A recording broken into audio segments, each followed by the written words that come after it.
isu-isu semasa yang berlaku, yang meletup yang dalam negara kita ni, perkembangan politik semasa dalam negara kita. Salah satu antara perkara yang meletup yang menjadi tumpuan orang adalah berkaitan dengan nafas. Berkaitan dengan sebuah ni, nafas ni, berkaitan baja-baja ni lah kan, yang mana bila mana dibongkarkan penyelewengan, dibongkarkan berkaitan dengan salah guna, salah takbir urus, berkaitan dengan penyelewengan 1.8 bilion geng.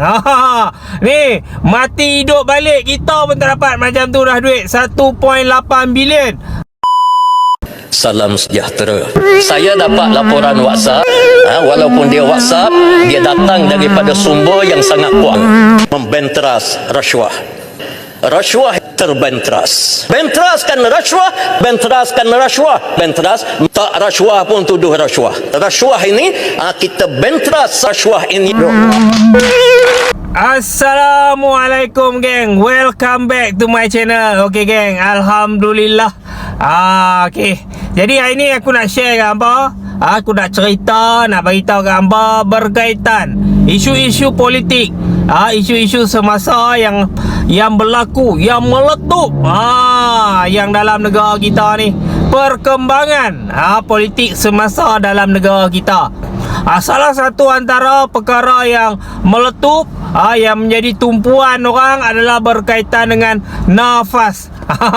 Berkaitan dengan sebuah ni, nafas ni, berkaitan baja-baja ni lah kan, yang mana bila mana dibongkarkan penyelewengan, dibongkarkan berkaitan dengan salah guna, salah takbir urus, berkaitan dengan penyelewengan 1.8 bilion geng.